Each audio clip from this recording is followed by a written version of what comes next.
A lot of small businesses become unprofitable because they're needing help and they just start hiring people and those people start working and it just becomes a cluttered mess. And before you know it, your payroll is sky high and the results aren't there. So along with the org chart, we're going to talk about budgeting and we're going to talk about compensation planning. So here in Guiding the Business, there is a tool called salary and hourly bonuses. It's kind of a mouthful, but it's basically salary raise and bonus policy. That's what it's called. And then here in Doing the Business, so library here in Doing the Business, I'm sorry, Running the Business, admin finance is the budgeting process. So you go to the library here to pull the budgeting one down, and then you go to Guiding the Business to get the salary process. I'm going to go to the dashboard here and show you those two processes from my position here. So I'm going to select this position. So here's the salary and hourly raise and bonus policy. And then here's budgeting.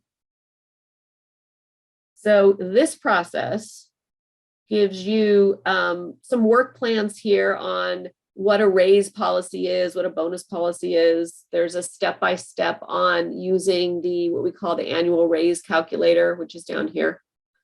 And there's a work plan on estimating minimum and maximum wage and salaries. So what this is effectively doing, this process is helping you to take every box on the org chart and decide what the minimum and the maximum salary for that position is going to be. So every box in the org chart here, what would you hire that position in at, and what's the most you would pay them? There are these tools down here. There's one called the raise calculator and then the org chart salary evaluation tool. I already got them open, so I'm going to click this one. So really simple. This is the org chart evaluation tool. You're going to take each position. So you can put like salesperson. So literally from your org chart, type in all the titles. How many positions do you have? Because maybe salespeople, you have 5 positions. So that's all that is. The salary cap is like, what's the most you would ever pay a salesperson? And this might be different in different situations where you've got, commissions. So you could add another row here or column, or you could estimate the commissions and their salary into one number. Here down below, you put in what your sales goal is for your chart. So put 10 million there. And then you start putting in the salaries. I'm going to do like 50,000 maybe. And then it calculates it for you. It's going to tell you what percentage all of your salaries are of the total amount of sales you want. But it's the first step in just identifying each box on the chart and what that position, what you're going to pay that position. When this number starts to go up, you can start to see how that's affecting your profits, or if it even works. Then there's this spreadsheet.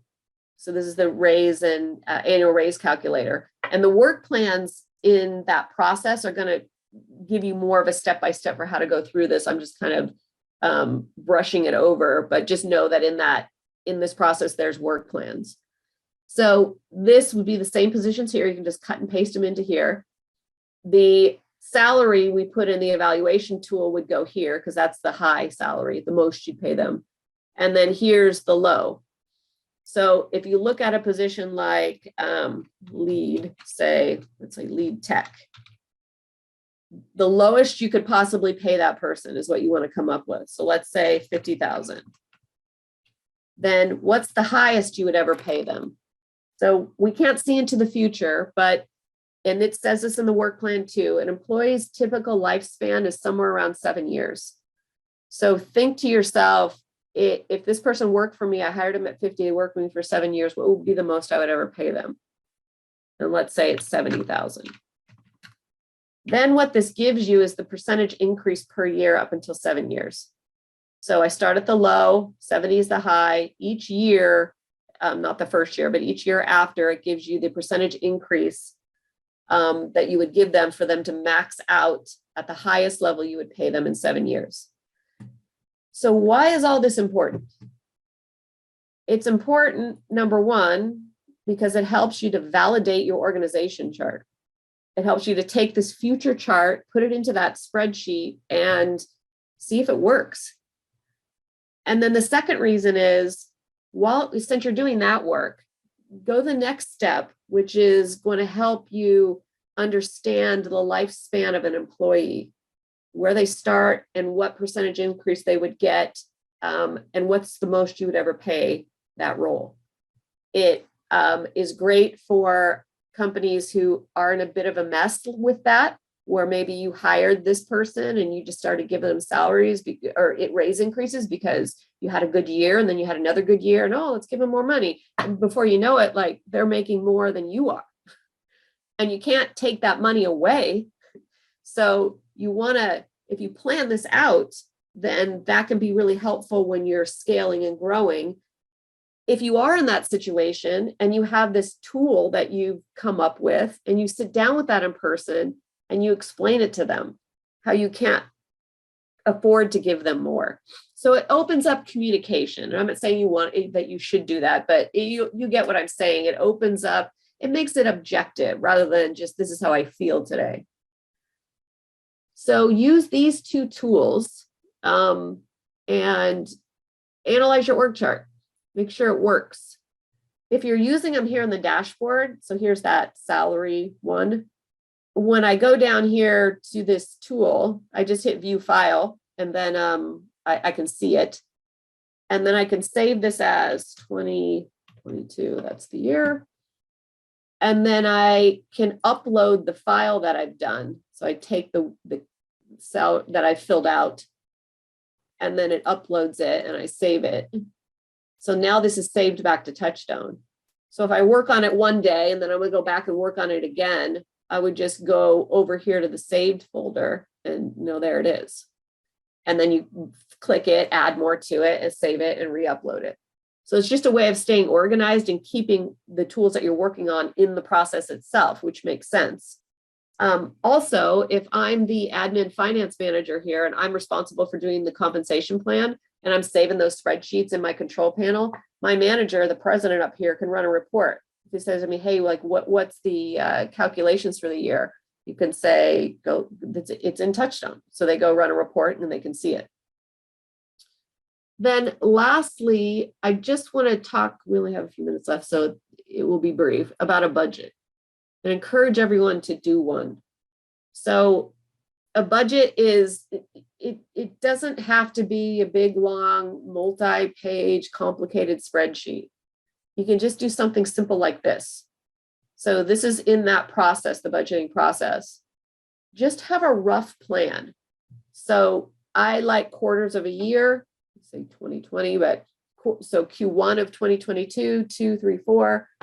You can do profit centers or just your revenue streams, and then just put in the amount of money that you're projecting for the first quarter. You can do your cost of goods sold down here, which really helps when you're scaling to look at those numbers. Fixed expenses, employees, you put the employee salaries right in here, and then plan the year out. It's not going to be perfect, but even if it's 50% right, that's better than not doing it at all. I think this is where people fall apart. They build this out and then look at it each quarter and it's just so far off. You're just like, why did I even do this? Adjust. Rather than throwing it out the window, just adjust for the next quarter. The better you get at this, the better you're going to be at scaling your business. So do quarters of the year. If your organization chart is for 2 years or 3 years, then have totals for 2023, 2024, just extend the spreadsheet out.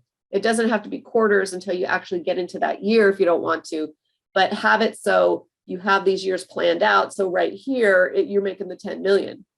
Then you start plugging in the salaries for these, for the positions on your chart. So you can say, by the end of this year, I want to have a full-time sales and marketing manager. By the first quarter of 2023, I want to hire a full-time bookkeeper. So that budget in planning it forward can help you track sales, help you track lead generation, and help you create your hiring plan, really. You can even, in the titles of the positions like this one, you can even go like hire Q4 2022 and have that like right in the title. And then it's cool because it's just always a reminder of when you're going to hire this position. Therefore, when should you have all the processes documented so you can train them?